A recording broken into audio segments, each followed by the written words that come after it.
मेरा नाम अनु है। मैं जहाँ काम करती थी वहाँ के मालिक बहुत ही ज़्यादा सुंदर थे, मगर वो किसी नौकरानी से बात नहीं करते थे। मैं छुप छुप कर उन्हें देखती। एक दिन उन्होंने मेरी चोरी पकड़ ली और बोले कि तुम मुझे छुप छुप कर क्यों देखती हो। मैंने सच कहा कि आप मुझे अच्छे लगते हैं। तब वो जो बोले मैं खुशी से पागल हो गई। उन्होंने कहा कि अगर मैं तुम्हें अच्छा लगता हूँ तो मुझसे शादी कर लो। लेकिन मैं हैरान हो गई जब वो मुझे शादी करने की जगह के बजाय एक बड़े से बेसमेंट में ले आए। अंदर जाते ही मेरी जान निकल गई, क्योंकि अंदर मेरी जैसी। मेरा नाम अनु है। मैं अपनी मम्मी के साथ एक छोटे से गांव में रहा करती थी और रोज चौधरी के घर का काम करके अपना गुजारा कर लिया करती थी। पापा का तो सालों पहले ही देहांत हो गया था, जिसकी वजह से मम्मी मुझे आगे पढ़ा नहीं पाई थी। और यही वजह थी कि मेरे पास कोई अच्छी नौकरी भी नहीं थी।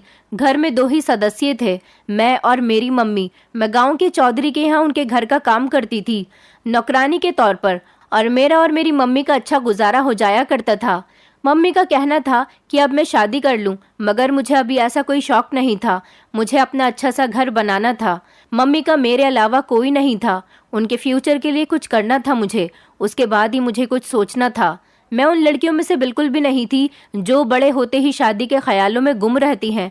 मेरा मानना था कि पहले इंसान जिम्मेदारी उठाने के काबिल हो जाए, फिर ही शादी करे।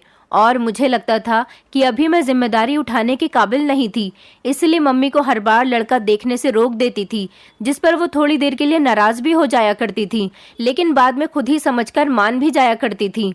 मुझे अपने गांव में काम करते हुए काफी समय हो गया था, मगर मालिक ने कोई मदद नहीं की थी। मेरे पापा भी उनके ही नौकर थे और उनके मरने के बाद उन्होंने मुझे अपने घर नौकरानी के तौर पर रख लिया था। मगर थोड़े पैसों के अलावा मुझे वहां से कुछ भी नहीं मिलता था, और उन पैसों से तो हमारा गुजारा ही हुआ करता था। तो अपना घर बनाने के और मम्मी के फ्यूचर की सेविंग के पैसे कहाँ से आते। कभी कभी मुझे लगता था कि ये मेरा एक सपना ही रह जाएगा कि हमारा एक अच्छा सा घर भी हो और हमारे पास पैसे भी हों। चौधरी के पास बहुत सारे नौकर काम किया करते थे और वो सब तो उसी में खुश थे कि उनको 2 वक्त का खाना मिल रहा है। इससे आगे ना उनकी ज़रूरत है और ना ही उन्होंने इससे आगे के बारे में कभी सोचा था। वो लोग बस इसी में खुश हो जाया करते थे और इसी बात का सारा फायदा उन बड़े लोगों को होता था जो कम पैसों में अपने बड़े बड़े काम जो इन बेचारे गरीबों से करवा लिया करते थे, और वो भी खुशी खुशी ये काम करने के लिए तैयार हो जाया करते थे। गलती उनकी भी नहीं थी, घर चलाने के लिए कुछ तो करना ही होता था। और फिर गांव देहात में नौकरियां तो होती ही नहीं हैं, और होती भी हैं तो एक अनपढ़ जाहिल को कौन रखता है काम पर। ले देकर यही मजदूरी ही रह जाती है जो उन्हें कम पैसों में भी करनी पड़ती है। बस यही सोचकर यहाँ के लोग भी कुछ नहीं बोलते थे और चौधरी इस बात का अच्छे से फायदा उठाते थे। मगर मुझे ये सब अच्छा नहीं लगता था। मेरा दिल करता था मैं यहाँ से कहीं और चली जाऊं। इतने साल मैंने यहाँ नौकरी की थी, मगर बदले में क्या मिला था? एक घर भी नहीं बनाकर दिया था उन लोगों ने। मगर मैं जब भी कहीं जाने की बात करती तो मम्मी फौरन से पहले मुझे मना कर दिया करती थी। उनका कहना था कि वो कम में ही खुश हैं, मगर अपनी बेटी के साथ तो है ना। और हर बार उनकी इसी बात की वजह से अपना फैसला बदल लेती थी। मगर अब जो हुआ था उसके बाद तो मुझे फैसला करने में आसानी हो गई थी। एक दिन अचानक मम्मी की तबीयत खराब हो गई थी। मैं फौरन उनको डॉक्टर के पास लेकर गई तो उन्होंने कुछ दवाइयाँ लिखकर दे दी थी, पर जब मैं दवाइयाँ खरीदने गई तो पता चला कि बहुत महंगी हैं और मेरे पास इतने पैसे नहीं थे। इसलिए मैंने चौधरी साहब से बात की कि मुझे कुछ पैसों की ज़रूरत है, जिस पर उन्होंने पैसे देने से साफ मना कर दिया और कह दिया था कि तुम्हारी माँ की उम्र हो गई है, उसे जाने दो। क्यों इतनी महंगी दवाइयों पर इतना खर्चा करती हो? कुछ ही दिन की मेहमान है बस वो, वैसे ही देखभाल कर लो। कोई कैसे किसी की मौत का बता सकता था? क्या पता मेरे भगवान ने उनकी उम्र ज्यादा लिखी होती। उसी दिन मैंने सोच लिया था कि मुझे क्या करना था। जैसे तैसे करके किसी दोस्त से पैसे मांगकर मैंने मम्मी की दवाइयाँ ली थी, जिससे वो बहुत जल्दी ठीक भी हो गई थी और मुझे अपने दोस्त का कर्जा वापस करना था। इसीलिए मैंने शहर जाने का फैसला कर लिया था, जिस पर मम्मी खुश नहीं थी, मगर मेरे बहुत समझाने पर आखिरकार वो मान ही गई थी, मगर सिर्फ इस शर्त पर कि जैसे ही कर्ज वापस हो जाएगा मैं वापस अपने गांव आ जाऊंगी। और मैंने उस समय तो मम्मी को हाँ कह दी थी, मगर ये तो वक्त ही बताता कि मैं वापस आती या वहीं रह जाती। मगर इस समय उनकी बात मानना ही ठीक लगा था, तो मैंने ऐसा ही किया था और शहर जाने की तैयारी शुरू कर दी थी। वहाँ मेरी एक पुरानी सहेली रहती थी जिसका पता उसने मुझे कुछ साल पहले ही दिया था। वो पता मेरे पास अभी तक रखा हुआ था और मैंने सोच लिया था कि मुझे उसके पास जाना था। वो एक अच्छे परिवार से बिलोंग करती थी और उसके मम्मी पापा ने उसे पढ़ाई के लिए शहर में भेजा था। वो हमारे मोहल्ले में ही रहती थी, मेरी बहुत अच्छी दोस्त थी। मम्मी ने बहुत रोका था मगर मैं क्या करती, मैं भी मजबूर थी। अभी यहाँ से निकलकर कुछ तो करना ही था ना, जहाँ बैठे बैठे कुछ नहीं होने वाला था। यहीं बैठी रहती तो वो चौधरी कम पैसों में हमारा इस्तेमाल करते रहते और हम इस्तेमाल होते रहते। गांव में ही हमारे बहुत से रिश्तेदार हैं जिनसे मैंने मेरे ना होने पर मम्मी का ख्याल रखने के लिए कहा था और अपना सामान बांधकर सुबह ही शहर के लिए निकल गई थी। इससे पहले मैं कभी बड़े शहर नहीं गई थी। बचपन में एक बार मम्मी के साथ गई थी, उसके बाद कभी जाना ही नहीं हुआ था। हाँ, मगर गांव के पास जो छोटा सा शहर था वहाँ आना जाना लगा रहता था, सामान वगैरह लाने के चक्कर में। अब मुझे घर से निकले हुए एक दिन हुआ था और अगली सुबह मैं एक बड़े शहर में थी। अपनी सहेली का पता मैं अपने साथ लेकर आई थी। उन लोगों से पूछ पूछ कर आखिर मुझे पूरा दिन लगा था घर तलाश करने में और कहीं शाम को जाकर मुझे घर मिला था। लेकिन क्या पता था कि मेरी दोस्त अभी भी इस पते पर रहती हो। अगर वो यहीं हुई तो सारे दिन की थकावट भूल जानी थी, लेकिन अगर वो यहाँ ना मिली तो बहुत परेशानी हो जाती। और फिर मैंने घर के दरवाजे को नॉक किया तो वो बाहर आई थी और मुझे देखकर हैरान भी हुई थी। उसने मुझे बहुत बार कहा था कि उसके पास शहर में आकर काम करूं, मगर मैं हमेशा ही मम्मी की वजह से मना कर देती थी। वो भी हमारे गांव की ही रहने वाली थी जो कुछ साल पहले पढ़ाई के लिए शहर आ गई थी और फिर उसके बाद यहीं काम करने लगी थी। मुझे अपने साथ अंदर ले गई, हाल चाल पूछने के बाद खाना वगैरह खिलाया। घर में वो अकेली नहीं थी, उसका पति और बच्चे भी थे, इसलिए मुझे अंदाज़ा था कि मुझे रहने के लिए कहीं और जगह देखनी होगी। उसके घर में 1 या 2 दिन से ज़्यादा मैं नहीं रह सकती थी और उसके लिए मुझे जल्द से जल्द काम की ज़रूरत थी। इसलिए मैंने उसे साफ बात की थी कि मुझे जितनी जल्दी हो सके किसी काम पर लगवा दो। कुछ सोचकर उसने मुझसे कहा था कि इस बारे में कल बात करेंगे, अभी तुम आराम करो। और वो मुझे एक कमरे में छोड़कर खुद बाहर चली गई थी और मैं भी अब सफ़र से थकी हुई थी, इसलिए लेट गई थी। जब मुझे मम्मी का ख्याल आया, पता नहीं वो कैसी होंगी, उन्होंने कुछ खाया भी होगा या नहीं, क्या कर रही होंगी मेरे बिना। मैंने जब से होश संभाला था मम्मी के साथ ही वक्त गुजारा था, कभी उनसे दूर गई ही नहीं थी। और फिर पापा के जाने के बाद तो मेरा सब कुछ मम्मी में ही था और उनका मुझ में। हम दोनों एक दूसरे के लिए सब कुछ थे। कभी सोचा भी नहीं था कि मम्मी के बिना इस तरह दूर भी रहना पड़ेगा। सोचा था कल बाहर जाकर कहीं से फ़ोन करके उनका हाल चाल पूछ लूँगी। अपना पर्सनल फ़ोन तो था नहीं मेरे पास, कभी अपना फ़ोन हुआ ही नहीं था, ना कभी ज़रूरत पड़ी थी और ना कभी इतने पैसे हुए थे कि मैं ले सकूं। इसीलिए आज बहुत बुरे तरीके से उसका एहसास हो रहा था। शाम से कब रात हुई पता ही नहीं चला था और अब सोने की तैयारी करने लगी थी, क्योंकि सुबह मुझे अपनी सहेली से मिलकर कोई काम तलाश करना था, इसलिए भी सोना ज़रूरी था। ऊपर से जितनी मैं थकी हुई थी मुझे नींद आ गई थी। सुबह अपने दोस्त के बुलाने पर आँख खुली और सबसे पहले उठकर नाश्ता किया और उसके बाद मैंने उसे अपने काम की बात की थी। जब उसने मुझसे कहा कि तैयार होकर मेरे साथ चलो, एक जगह मेरे पति ने तुम्हारे काम की बात की थी, उसी जगह जाना था। अगर वहाँ काम बन गया तो बहुत ही अच्छी बात थी। इसीलिए मैंने जल्दी से नाश्ता किया और फिर तैयार होकर उसके साथ चलने की तैयारी करने लगी और थोड़ी ही देर में तैयारी करके मैं उसके साथ चल पड़ी थी। सबसे पहले तो मुझे घर पर मम्मी को फ़ोन करना था और एक जगह देखकर मैंने मम्मी को फ़ोन किया था और उनका हालचाल पूछकर मुझे तसल्ली हो गई थी। अपना हाल भी उनको बता दिया था और फ़ोन काटकर मुझे आगे जाना था अपनी दोस्त के साथ। वो मुझे अपने साथ एक बंगले में ले आई थी। इतना सुंदर बंगला मैंने आज से पहले कभी नहीं देखा था। हम दोनों चौकीदार से बात करके अब घर के अंदर चले गए थे। अंदर जाकर ही हम दोनों बाहर एक जगह पर बैठकर किसी का इंतज़ार करने लगे थे। मेरी फ्रेंड ने मुझे बताया था कि ये घर एक आदमी का है, वो एक अकेला ही इस बड़े से घर में रहता है और बाकी के सारे लोग काम करने वाले थे। लोगों से सुना था कि उसकी पत्नी कुछ टाइम पहले ही मर चुकी थी और अब वो अकेला ही इस घर में रहता था। कुछ देर बाद एक नौकरानी घर के अंदर से बाहर आई और हमें अपने साथ अंदर चलने का कहा। हम लोग उसके पीछे पीछे घर के अंदर गए। वो घर जितना बाहर से सुंदर था उतना ही अंदर से सुंदर था। वो नौकरानी हमें एक बड़े से हॉल के पास ले आई थी और अंदर जाने का कहा था। अंदर कदम रखते ही मेरी नज़र सामने बैठे एक आदमी पर गई थी। वो बहुत ही ज़्यादा सुंदर था। उसे देखकर कोई भी उसे देखता रह जाता और उस समय यही हाल मेरा भी हुआ था। मैं भी उसे देखकर देखती ही रह गई थी। जब उस मालिक ने हमें अपने सामने देखकर पूछा कि हम दोनों में से कौन काम करेगा, यहाँ जिसके जवाब में मेरी फ्रेंड ने एकदम मेरा नाम ले लिया था, तो उसने कहा था कि इसे खुद बात करने दो, क्या ये बोल नहीं सकती। उनकी बात सुनकर मैं जल्दी से बोली थी कि नहीं, मैं बोल सकती हूँ, जिस पर उन्होंने कहा कि उनके हर सवाल का जवाब मैं खुद दूं। इस बात पर मेरी फ्रेंड चुप हो गई और अब वो मुझे कुछ और सवाल करने लगे थे। उन्होंने पूछा कि मैं कैसा काम कर सकती हूँ, जिसके जवाब में मैंने कहा था कि कोई भी काम वो मुझसे करवा लें, मैं कर लूँगी। तब उसने कहा कि उसे अपने घर में एक शेफ की ज़रूरत है। उसका अपना शेफ कुछ टाइम पहले ही मर गया था, इसलिए उसे नए शेफ की ज़रूरत है। काम आसान था और पैसे भी अच्छे मिल रहे थे, रहने के लिए जगह भी मिल रही थी। मैंने कुछ भी और सोचे बिना ही काम के लिए हाँ कर दी थी और अब उसने जाने का कह दिया था। उसका कहना था कि कल उसके जागने से पहले ही मैं उसे काम पर नजर आऊं। अब हम दोनों ही उस घर से बाहर की तरफ चल पड़े थे।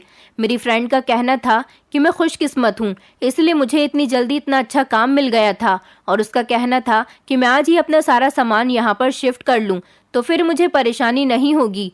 उसकी बात भी सही थी और मैंने ऐसा ही किया था। अपना सारा सामान अपनी फ्रेंड के घर से उठाकर बंगले में ले आई थी और वहाँ के एक नौकर ने मुझे एक कमरा दिखा दिया था जहाँ पर मुझे रहना था। कमरा भी अच्छा था। मैंने अपना सारा सामान वहाँ पर सेट कर लिया और अब मुझे कल से अपने काम पर जाना था। मैं बहुत खुश थी और सुकून से भी थी। मुझे खुशी इस बात की थी कि मुझे इतनी जल्दी काम मिल गया था और रहने की परेशानी भी हल हो गई थी, वरना तो कब तक अपनी फ्रेंड के घर पड़ी रहती। उसकी भी अपनी फैमिली थी, वो भी आखिर कब तक मुझे अपने घर में रख सकती थी, और ऊपर से मेरे पास इतने पैसे भी नहीं थे कि अलग से कहीं पर रह सकती। इसीलिए ये काम मेरे लिए किसी खुशकिस्मती से कम नहीं था। रात गुजारकर सुबह मालिक के कहने के मुताबिक उनके जागने से पहले मैंने अपना काम संभाल लिया था। घर काफ़ी बड़ा था और घर में नौकर चाकर भी ज़्यादा थे। किचन भी काफ़ी बड़ा था, लेकिन उसकी हालत ज़्यादा अच्छी नहीं थी। उसकी वजह ये थी कि शेफ़ नहीं था और अब वो पूरी किचन मेरी जिम्मेदारी थी। मुझे फिर से इस किचन को बिल्कुल सही करना था। मुझे दिल लगाकर यहाँ पर काम करना था ताकि मालिक मेरे काम से खुश होकर मुझे पक्का पक्का काम पर रख ले, और मैंने ऐसा ही किया था। सुबह होते ही अपने काम पर लग गई थी। मालिक जो काफ़ी देर बाद ऊपर से नीचे आए थे और मुझे काम करता हुआ देख चुके थे। सब नौकर अपने अपने कामों में लगे हुए थे। वो सबको एक नज़र देखकर मेरे पास आए थे और बोले थे कि अच्छा किया कि मेरे जागने से पहले यहाँ आ गई। उनका कहना था कि उन्हें ऐसे ही लोग अच्छे लगते हैं जो वक्त पर अपना काम करते हैं और उनकी बातों को ध्यान से सुनते और मानते हैं। वो इतना कहकर वहाँ से चले गए थे और मैं दोबारा से किचन की सफाई में लग गई थी। मुझे यहाँ काम करते हुए 3 दिन गुजर गए थे और इन 3 दिनों में मैंने एक चीज़ पर ध्यान दिया था कि यहाँ पर काम करने वाले नौकर किसी से भी ज़्यादा बातचीत नहीं करते थे, आपस में भी कोई बात नहीं करता था। मैं अगर किसी से बात करती तो बहुत कम जवाब मिलता था, वरना कोई जवाब नहीं देता था, और इस बात पर मुझे हैरत थी। सब नौकर जो यहाँ काम करते थे यही साइड में बने छोटे छोटे कमरों में रहते थे। कोई भी नौकर बाहर से नहीं आता था और ना ही बाहर जाया करता था, सब इधर ही रहते थे। मालिक भी घर से बाहर कहीं नहीं गए थे, वो भी घर के अंदर ही रहते थे। बस सुबह एक बार बाहर का चक्कर लगाते और सब नौकरों को काम करता देखकर वापस चले जाते थे, और फिर शाम को कभी कभार आ जाया करते थे। किसी भी नौकर से बहुत ज़्यादा बातचीत नहीं करते थे। अब मुझे यहाँ पर काम करते हुए 10 दिन होने वाले थे और इन 10 दिनों में ना तो कोई इस घर में बाहर से आया था और ना ही कोई घर का सदस्य या नौकर बाहर गया था। मालिक बहुत ज़्यादा सुंदर थे और ना चाहते हुए भी जब वो मेरे सामने आते तो मैं उन्हें देखने लगती थी, और अक्सर उन्हें छुप छुप कर देखने की मेरी आदत सी बनती जा रही थी। वो जब भी शाम को बाहर आकर बैठते तो मैं किचन की खिड़की से छिप छिप कर उन्हें देखती रहती थी। मुझे लगता था कि इस तरह उन्हें देखने से उन्हें पता नहीं चलेगा, मगर शायद मैं गलत थी। उन्हें तो शायद मेरी हर हरकत का पता था। ऐसा नहीं था कि मुझे लड़कों या आदमियों को देखने की आदत थी। मेरी मम्मी ने मेरी परवरिश ऐसी नहीं की थी कि मैं इस तरह चुपके चुपके किसी को देखूं। आज से पहले मैंने कभी भी किसी मर्द को इस तरह नहीं देखा था, मगर पता नहीं मालिक में ऐसी क्या बात थी कि जब भी मुझे नजर आते तो मेरी नजरें उन्हें देखकर वापस पलटना भूल जाया करती थीं और मैं लगातार चुपके चुपके उन्हें देखती रहती थी और इसी सोच में थी कि किसी को भी इस बात का पता नहीं होगा।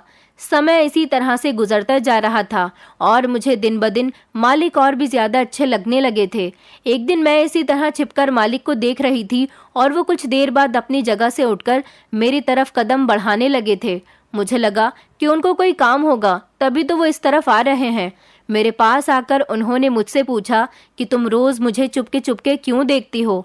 उनके सवाल पर मुझे बहुत ज़्यादा हैरानी हुई थी और डर भी लगा था कि कहीं वो मुझे काम से ही ना निकाल दें। मुझे अपने आप पर बहुत ज़्यादा गुस्सा आ रहा था कि क्या ज़रूरत थी मुझे ये हरकत करने की। वो क्या सोचेंगे, अब पता नहीं वो मेरे साथ क्या करेंगे। मैंने शर्मिंदगी से सर नीचे झुका लिया था जब उन्होंने दोबारा से पूछा था कि तुम मुझे छुप छुप कर क्यों देखती हो, और अब मेरे पास कोई भी रास्ता नहीं बचा था, इसीलिए मैंने सच बोलना ही बेहतर समझा और बिना सोचे समझे ही कह दिया था कि आप मुझे अच्छे लगते हैं, इसीलिए मैं छिप छिप कर आपको देखती रहती हूँ। ये कहकर मैं चुप हो गई थी और उनके बोलने का इंतजार करने लगी थी। जब वो बोले तो मुझे बहुत ज़्यादा हैरत हुई। उनकी बातें सुनकर तो मेरी खुशी का कोई ठिकाना ही नहीं था। मैं तो खुशी से पागल ही हो गई थी जब उन्होंने कहा कि मैं अगर उन्हें अच्छा लगता हूँ तो मुझसे शादी कर लो। पहले तो मुझे लगा कि वो मुझसे कोई मजाक कर रहे हैं, मगर बाद में जब दोबारा उन्होंने यही बात की तो मैंने कुछ भी सोचे बिना ही हाँ कर दी और कहा कि मैं उनसे शादी करने के लिए तैयार हूँ। वो जब कहेंगे मैं उनसे शादी कर लूँगी। और मेरी बात पर वो मुस्कुराकर हाँ में सर हिलाकर वापस अंदर की तरफ चल पड़े थे। और मुझे तो अभी तक इस बात का यकीन ही नहीं हो रहा था कि ऐसा भी हो सकता है। मैंने एक बार भी मम्मी से पूछने की कोशिश नहीं की थी। सोचा अगर उन्होंने मना कर दिया तो मैं क्या करूंगी। सोचा कि जब शादी हो जाएगी तो मम्मी को बता दूंगी, वो कुछ नहीं कहेंगी, मान जाएंगी। मुझे इस बात का तो पूरा यकीन था और अब मैं सुकून से थी। पूरी रात तो मुझे खुशी से नींद ही नहीं आई थी। अपनी किस्मत पर यकीन नहीं हो रहा था। सब कुछ एक सपना ही तो लग रहा था। कहाँ मैं गरीब सी लड़की थी और कहाँ वो इतने जायदाद के मालिक और एक सुंदर आदमी। उनसे तो कोई भी शादी कर लेता, तो फिर वो मुझसे क्यों शादी कर रहे थे। इस बात को तो मुझे सोचना चाहिए था, मगर मैंने इस बारे में कुछ नहीं सोचा था और अपने आप को हालात के ऊपर छोड़ दिया था। अगले दिन मालिक जब दोबारा नीचे आए तो मेरे पास आए थे और मुझसे शादी के लिए कहा था। मुझसे पूछा था कि क्या मैं उनसे शादी करने के लिए तैयार हूँ, जिसके जवाब में मैंने हाँ कर दी थी और वो मुझे अपने साथ चलने का कहने लगे थे। मुझे इस बात की खुशी थी कि आज ही शादी हो जाएगी। मुझे इस बात पर बहुत हैरत हुई थी कि जब मुझे शादी करने के बजाय वो घर के अंदर बने एक बड़े से बेसमेंट में ले आए थे और 2 कदम अंदर बढ़ाने पर मेरी जान निकल गई, क्योंकि अंदर तो मेरी जैसी और भी जवान लड़कियां बेसमेंट में मौजूद थी। बेसमेंट में एक तरफ रोशनी ही थी, बाकी पूरी तरफ अंधेरा ही था। मुझे समझ नहीं आ रहा था कि वो सब की सब जिंदा है या मुर्दा और वो मुझे यहाँ क्यों लेकर आए थे। मैंने हिम्मत करके पीछे मुड़कर उन्हें देखा और उनसे पूछा था वो तो मुझसे शादी करने वाले थे, तो फिर वो मुझे यहाँ लेकर क्यों आए थे। जिसके जवाब में वो चुप रहे थे और मुझे इंतजार करने का कहकर वापस चले गए थे, जबकि मुझे वहीं छोड़ दिया था। मुझे ऐसा लग रहा था जैसे मैंने कोई बहुत बड़ी गलती कर दी थी। फिर लगा क्या पता वो मेरा कोई टेस्ट ले रहे हों शादी से पहले, क्या पता वो मुझे आजमाना चाहते थे। यही सोचकर मैं खामोशी से कोने में जाकर बैठ गई थी और अपने साथ होने वाली कार्यवाही का इंतजार करने लगी थी। इसके अलावा मेरे पास अब कोई रास्ता भी तो नहीं था। मुझे यहाँ बैठे हुए 2 रातें गुजर गई थी और मुझे रोज सुबह एक नौकरानी आकर खाना दे जाती थी। जब एक बार खाना देकर वो जाने लगी तो मैंने उससे पूछा था कि मालिक कहाँ हैं, जिसके जवाब में वो चुप रही और कोई भी जवाब दिए बिना ही वहां से जा चुकी थी। मैं कल से भूखी थी, इसलिए खाने की प्लेट उठाकर जल्दी से खाना खाने बैठ गई थी। जो भी था, अब खाना तो नहीं छोड़ा जा सकता था और वैसे भी खाना ना खाने से कौन सा मसला हल हो जाना था। यही सोचकर खाना तो खा लिया और अब फिर से बैठ गई थी। वहां मौजूद बाकी लड़कियां भी खामोशी से कोने में बैठी थी। वो सभी दुल्हन के कपड़े में थीं, जैसे उनको उनकी शादी से उठाकर लाया गया हो। मुझे अभी उनकी इस बात की कुछ समझ में नहीं आया था। अब तो मुझे इन सभी चीज़ों से डर लगने लगा था। दिल चाहता था कि जल्द से जल्द यहाँ से दूर भाग जाऊं। मुझे कितने दिन यहाँ आए हुए गुजर गए थे कुछ पता ही नहीं था। बस सुबह शाम एक नौकरानी आकर खाना दे जाती और मैं खा लेती। मालिक तो उस दिन के बाद दोबारा कभी नहीं आए थे। मैंने इस पूरे बेसमेंट में देख लिया था, मगर कहीं पर भी यहाँ से बाहर निकलने का कोई दूसरा रास्ता नहीं था।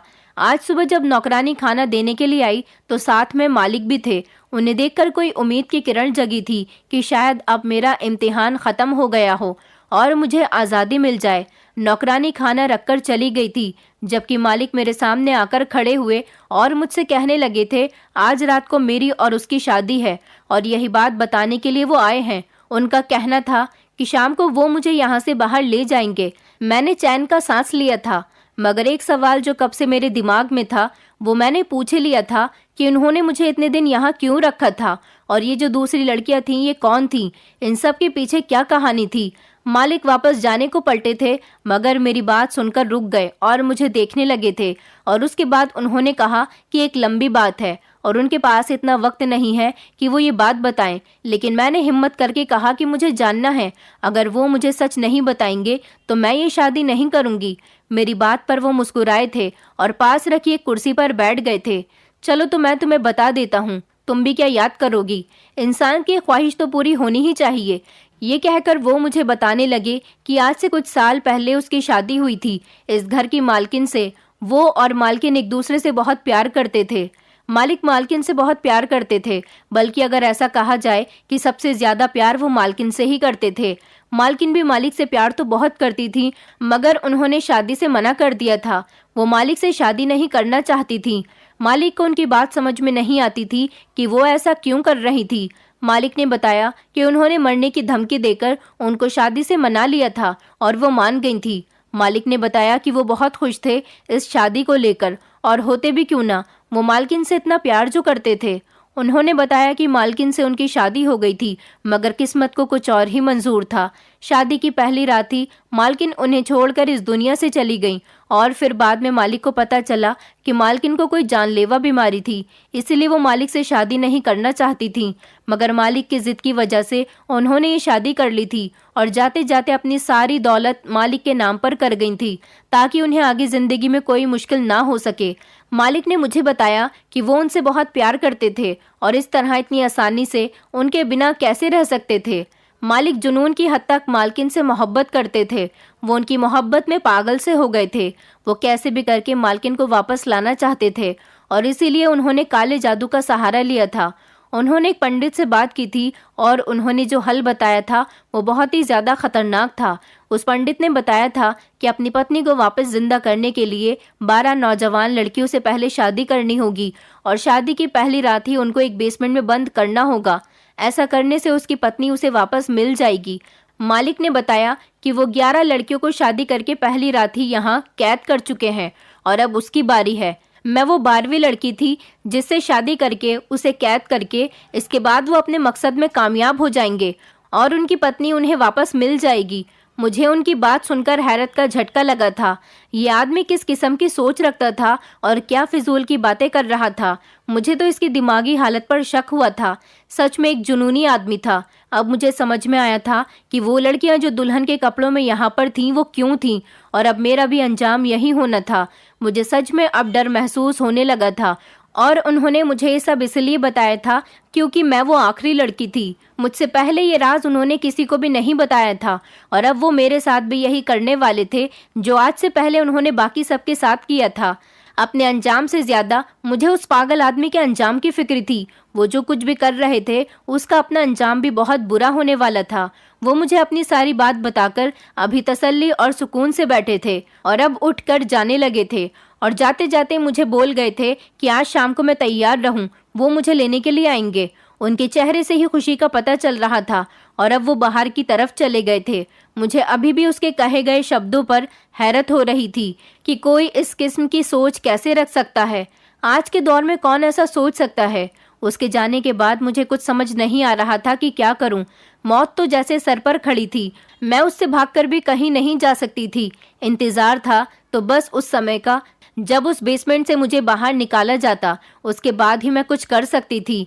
इंतजार करते करते आखिरकार वो घड़ी आ ही गई थी और वो वक्त भी आ गया था जब मुझे बाहर ले जाया जाता। एक नौकरानी ने आकर बेसमेंट का दरवाज़ा खोला और मुझे बाहर आने को कहा था। मैं चुपचाप बाहर निकली और आज न जाने कितने दिनों के बाद मैं बाहर की दुनिया को देख रही थी। बाहर आने के बाद उस नौकरानी ने मुझे अपने पीछे आने को कहा था और मैं चुपचाप उनके पीछे चल पड़ी थी। उन्होंने कमरे से बाहर आकर मुझे अंदर जाने का कहा और खुद वापस चली गई। मैं कमरे का दरवाज़ा खोलकर अंदर गई, जहां मुझे मालिक सामने ही बैठे हुए नजर आए थे। मुझे देखकर वो अपनी जगह से उठकर मेरे पास आए थे और सोफे पर पड़ा एक जोड़ा मेरी तरफ बढ़ाया था। वो शादी का जोड़ा था। उन्होंने मुझसे कहा कि इसे पहनकर तैयार हो जाओ। कुछ ही देर बाद उनकी शादी थी। वो मुस्कुराते हुए मुझे वो कपड़े देते हुए बाहर निकल गए थे।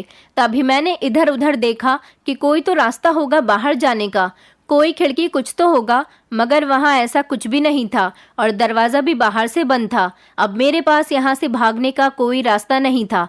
मैंने वो सूट उठाया, लेकर वॉशरूम में चली गई। कुछ ही देर बाद मैं बाहर आई और शीशे के सामने खड़ी होकर खुद को देखने लगी थी। आज अगर मेरी असली शादी होती तो मेरी माँ कितनी खुश होती मुझे इन कपड़ों में देखकर। उनका कितना अरमान था मुझे ऐसा देखने का, मगर अब शायद वो मुझे कभी नहीं देख सकती। मैंने बेदिली से वो सारी तैयारी की थी। कौन अपनी मौत पर खुशी खुशी तैयार होता है? ऐसा ही कुछ मेरे साथ भी था। थोड़ी देर बाद मुझे दरवाज़ा खुलने की आवाज़ आई थी और मुझे अपने सामने एक शेरवानी में दूल्हा दिखाई दिया था। वो मालिक ही थे। वो खुद भी तैयार होकर आ गए थे और अब मुझे भी बाहर चलने के लिए कहा था, जहां फेरों के लिए पंडित जी इंतजार कर रहे थे। हम दोनों उसे नीचे बने लॉन में मौजूद। वहां मेरे मालिक, पंडित जी और 2-3 नौकरानियों के अलावा और कोई भी नहीं था। पूरा हॉल खाली था। फेरे शुरू हो चुके थे और इससे पहले कि ये सब होता, किसी ने आकर सब कुछ रोक दिया था। आने वाले को देखकर यहाँ मालिक का रंग उड़ गया था। वहीं मेरे चेहरे पर खुशी आ गई थी, क्योंकि वहाँ आने वाला और कोई नहीं, मेरी फ्रेंड थी जो अपने साथ पुलिस को लेकर आई थी। पुलिस ने उसको सब कुछ बताया था कि किस तरह मालिक जवान लड़कियों से शादी करके उनको कैद कर देते थे। पुलिस ने वहाँ मौजूद सब लोगों को ही पकड़ लिया था और मेरे बताने के मुताबिक बेसमेंट की भी तलाशी ली थी, जिससे सब लड़कियां उनको मिल गई थी और मेरी जान बच गई थी। जाते जाते मालिक ने मुझसे पूछा था कि ये लोग कैसे यहाँ आए, उनको किसने बताया था, और अगर सब कुछ तुमने बताया था तो कैसे बताया था? तुम तो इस घर से बाहर गई ही नहीं थी। उनकी बात भी ठीक थी। मैं तो इस घर से बाहर गई ही नहीं थी और ना ही कोई मुझसे मिलने के लिए यहाँ पर आया था। तो फिर ऐसा कैसे हुआ था? जिस पर मैंने बताया कि जब मैं पहले दिन यहाँ काम पर आई थी, उसी वक्त रास्ते में मैंने मम्मी से बात की थी। तभी मेरी फ्रेंड को पता चला था कि मेरे पास फ़ोन नहीं है। उसके पास 2 फ़ोन थे, जिसमें से एक उसने मुझे दे दिया था और वही फ़ोन उस समय भी मेरे पास था जिस समय मालिक ने मुझे इस बेसमेंट में बंद किया था। उस समय मैं किसी को फ़ोन नहीं कर सकती थी, क्योंकि कोई भी आ जाता तो कोई फ़ायदा नहीं होता। हम लोग तो बेसमेंट में थे, पूरा घर तो खाली ही था। मालिक ये कह देते कि यहाँ तो कोई भी नहीं है, इसलिए मैं उस समय चुप ही रही थी और सही समय का इंतज़ार करने लगी थी। और जब मालिक ने मुझे बेसमेंट से बाहर निकाला और शादी करने को कहा तो मुझे लगा कि अब यही सही समय है, जब मालिक की असलियत सबके सामने लाई जा सकती थी। इसलिए मैंने अपनी फ्रेंड को कॉल करके यहाँ आने का कहा और अपने साथ पुलिस भी लाने के लिए कहा था, और उसने सही किया था, जिससे वो पकड़े गए थे। उसने मासूम लोगों की जान बचा ली थी, जिसके जुर्म में उन्हें सज़ा भी हो गई थी और ये भी पता चला कि वो नॉर्मल आदमी नहीं थे। अपनी मोहब्बत को पाने के जुनून में एक दिमागी मरीज बन गए थे। उसकी सज़ा के साथ साथ उसका इलाज भी चल रहा था और मुझे उसको पकड़वाने के लिए इनाम दिया गया था। जिन पैसों से मैंने अपना यहाँ छोटा सा घर ले लिया था और गाँव जाकर भी मैं अपनी मम्मी को अपने साथ यहाँ पर ले आई थी, और अब मम्मी का भी एक अच्छे से अस्पताल से इलाज हो रहा था और जिंदगी सुकून से गुजर रही थी। और कुछ पैसों से मैंने अपने घर में ही काम स्टार्ट किया था। लेडी सूट तैयार करने का काम अपना था, किसी की गुलामी भी नहीं करनी पड़ रही थी और मैं पैसे भी अच्छे कमा लेती थी। कहते हैं कोई भी चीज़ जब हद से बढ़ जाती है तो वो नुकसान देती है, फिर चाहे वो मोहब्बत हो या नफ़रत। अपनी ज़िंदगी में हर एहसास को एक हद तक रखें। अगर किसी से मोहब्बत भी है तो उसकी एक हद बनाएं। कहते हैं मोहब्बत और जंग में सब जायज़ होता है। गलत कहते हैं। हर चीज़, हर काम के कुछ उसूल होते हैं। इस तरह जंग और मोहब्बत में भी कुछ उसूल होते हैं। अगर उनको पार किया जाए तो इंसान नुकसान उठाता है। किसी बहुत अपने का खो जाना किसी अजियत से कम नहीं होता, मगर उस पर सब्र करना सीखें और याद रखें कि कुदरत हमें क्या सिखाती है। कि जो लोग हमसे जुदा हुए हैं वो दोबारा लौटकर नहीं आ सकते। एक इंसान का यही फर्ज है कि वो अपनी सोच को सही रखे और सही और गलत में फैसला कर सके, मुश्किल वक्त में मजबूत रहे, किसी की भी ऐसी वैसी बातें उसे कमजोर न पड़ने दे, मोहब्बत करे और दूसरों में मोहब्बत बांटे, मगर अपनी हद को कभी पार न करे। दोस्तों, उम्मीद करती हूँ आपको हमारी कहानी पसंद आई होगी। कहानी पसंद आई है तो वीडियो को लाइक करें, चैनल पर नए हैं तो चैनल को सब्सक्राइब करें और हाँ, नोटिफिकेशन बेल को जरूर दबाएं ताकि अगली अपडेट सबसे पहले आपको मिले।